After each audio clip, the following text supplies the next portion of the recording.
હનુમાન જયંતીના પવિત્ર અવસરે નવસારી જિલ્લાના વીરવાડી સ્થિત 500 વર્ષ જૂના હનુમાન મંદિરે ભક્તોની ભારે ભીડ ઉમટી હતી।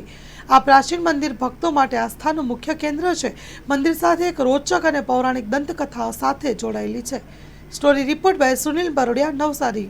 આ વર્ષે બી ભવ્ય જન્મોત્સવની ઉજવણી કરવામાં આવે છે। આ વર્ષે ખાસ ભગવાનને સોનાનો વરખ ચડાવવામાં આવેલ છે અને સવારથી 4 વાગ્યાથી અભિષેક ચાલુ કરીને રાત્રે 12 વાગ્યા સુધી દાદાના દર્શન ખુલ્લા રહેશે, જેને સારંગપુર હનુમાનજી તરીકે દક્ષિણ ગુજરાતમાં ગણના થાય છે। એવા શ્રી હનુમાનજી મહારાજને ત્યાં સવારે 4 વાગ્યાથી ભક્તોને ભીડ લાગી ગયેલી છે।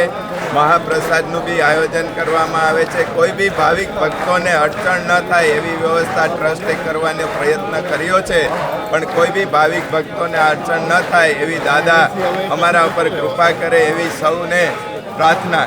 જય સિયારામ। મારું નામ પરેશ દેસાઈ છે ને હું નવસારીનો જ રહેવાસી છું।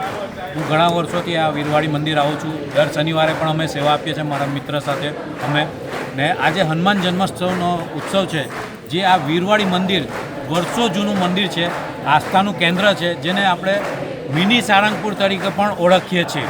સો આ આસ્થાના કેન્દ્ર પર મારી એક નમ્ર વિનંતી ભક્ત તરીકે કે દરેક ભક્તો, દરેક જાગૃત નાગરિકો તમે અહીં આવો, દર્શન કરો, આજના આ લાવવાનો તમે માણો અને મહાપ્રસાદનું પણ સુંદર આયોજન કર્યું છે અને સ્વયંસેવકો પણ એટલા બધા છે કે તમને કોઈ અગવડતા ના પડશે, એટલા માટે તમે અહીં પધારો। હાર્દિક આમંત્રણ છે તમને અને મહાપ્રસાદ પણ લઈને જવું।